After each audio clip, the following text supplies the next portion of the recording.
and welcome to tonight's nighttime natters. The time is about 1:30 on the 6th of June, so it's early hours of the 6th of June, and I've just got in from doing a great gig at St Eugene's with Ray Wild and all the people down there, and it was a really good one tonight.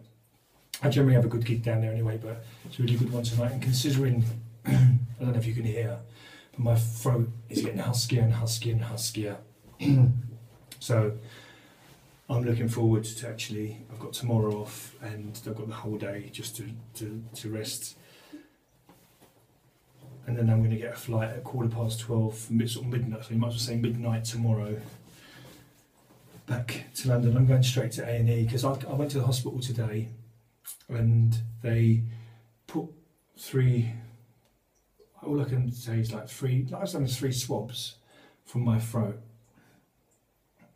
But my pain, if you like, if you want to call it pain, is here.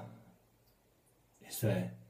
I've also got pain here, and I've also got more pain there. Yesterday when I was out, I didn't mention this yesterday, but yesterday when I was out with Jackie and Paul, we was having lunch. I don't know what happened, but something, and I couldn't lift my arm up. I can do it now to there, but it's painful.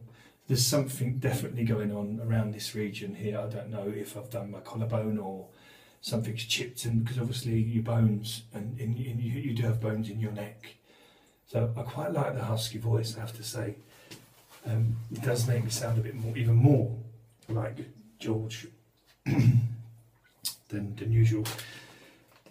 So yes, I went up to there, and it was a thing like this really. This is a makeup brush. But they put the thing and you do, oh, and it's sort of I do suffer. I mean, I had my tonsils out when I was 28, and they were massive. I mean, when I went for my consultation, it's funny because when I went in there, they said to me, "Oh, we're going to have to break your nose," and I said, "Break my nose?" And they said, "Yeah, we're going to have to break your nose on this occasion." And I said, "Why?" And they said, "Well, we haven't got to break your nose on this occasion." I said, "But I'm having my tonsils out," and the doctor actually had someone else's notes, so thank God for that. But I had my tonsils out when I was 28, and I didn't have any problems with tonsillitis for years because I used to suffer with it very, very badly. That's why I had them out. But after I had them out, 5 days later, I hemorrhaged and I was hospitalised for 3 days. And until about 4 years ago, it started coming back, and I went to the doctor and I said, "I've got sore throat." And she said, "You've got tonsillitis." I said, "I haven't got any tonsils." She said, "You have." She said, I said, "Well, I've had them removed." She said, "No, they can come back." And I said, "You're joking." She said, "No, they can come back." And I don't know why I didn't believe the doctor, but I went home and I Googled it, and your tonsils can grow back. And there was a poor lady who was 84 who was on her 5th set of tonsils. Can you imagine it? I mean, I do really go down with it, and it's the worst thing you can have as a singer, to have that. So today, I'm not only uncomfortable here, but I am in a little bit of pain down there. Now, I'm going back to, like I said, I'm going back tomorrow. I'm going to go straight to the hospital. I'm not sure when I'm going to come back. I'm a bit gutted because I wanted to do Ray Wild's radio show at the weekend, but I just said I can't wait all this time for an appointment. Who knows what's going to happen? I've got pain here at the back of my neck as well. Anything could happen, so I thought, well, I'm just going to go back and get it sorted. But I'm gutted because I was going to be on Ray Wild's Horizon show, so I'm unfortunately going to have to put that off now until the first Saturday in July, which I would definitely do, because Ray's funny, and I take everything with a pinch of salt with Ray. And before he brings me on stage, he tells a few like jokes about me or whatever, and I just take it with a pinch of salt because I know it's comedy and they love it, you know. So that's that. But I've got a few people have messaged me, well, quite a lot of people have messaged me today with regards to my status on Facebook, which said about me being annoyed, and I've got your number and all that. And basically, somebody has said that I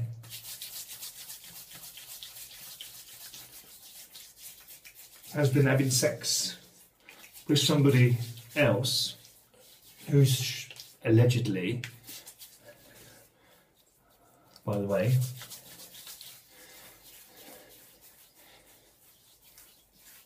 was in a relationship at the time, and it happened when, when I saw the hypnotist with my friend Maureen and Sharon, my friend Victor, we all met up and went down there. On the way back, I didn't want to stop because I was drinking and having a good time, so I went to the gay bars, which was shut. So there's a local pub to me called the Red Queen.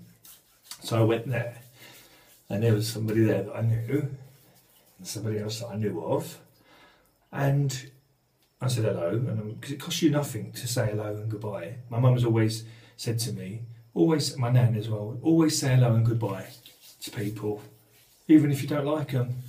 Say hello and goodbye. It doesn't cost you nothing to be polite. You were brought up the right way. And I always say hello and goodbye to people. It doesn't cost nothing in the world to be polite. Anyway, went in, and it wasn't very busy in this bar. It's never ever busy, and anyway, this particular person was around, and they asked me, and I had a falling out with someone else. And I said, yeah, because basically the person, all they do is flip from one to the other, to the other, to the other, and slag people off. And also as well, it's come to light that the person was very obsessed with me, so much to the fact that I didn't see it. It was that their partner, who was a woman, had said to me, it's obsessive, it's obsessed, the person's obsessed with you, talks about you all the time, plays your CDs all the time. And at the time I was going out with Ruben, and he said to me as well, is there something going on I should know about? And I said, what are you talking about? What are you going on about? And he said, they keep coming around and hanging around talking about you and all that. And I said, absolutely not. No way. No way. But it was said to me more than one occasion. It got to the stage where actually I had to say to the person in front of my boyfriend and their girlfriend,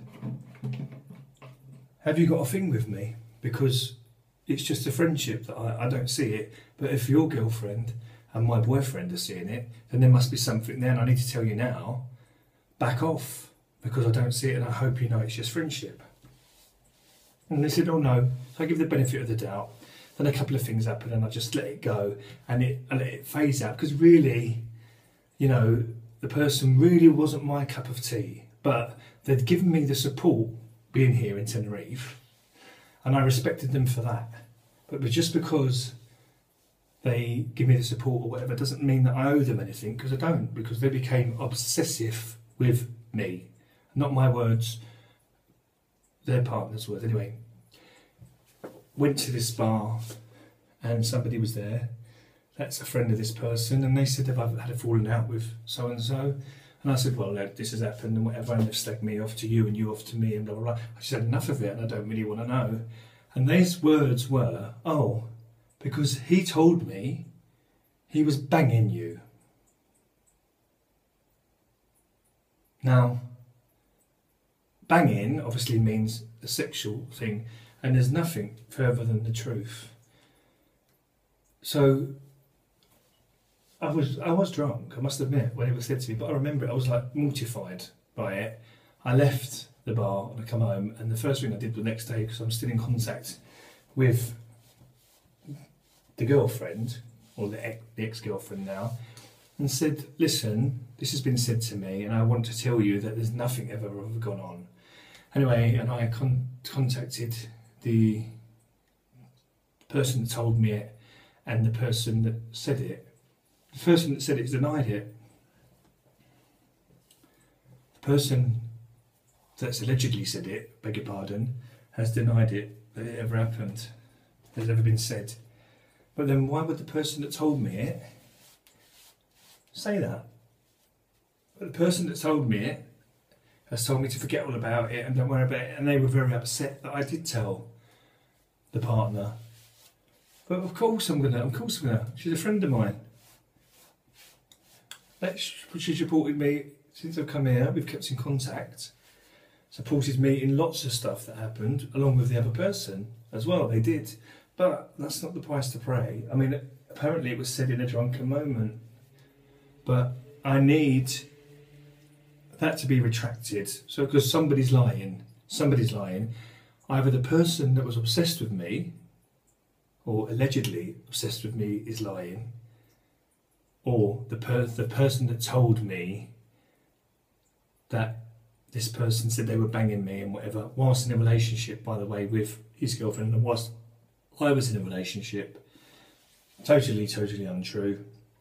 And I've messaged them and I'm not very happy, and they know that I'm not very happy.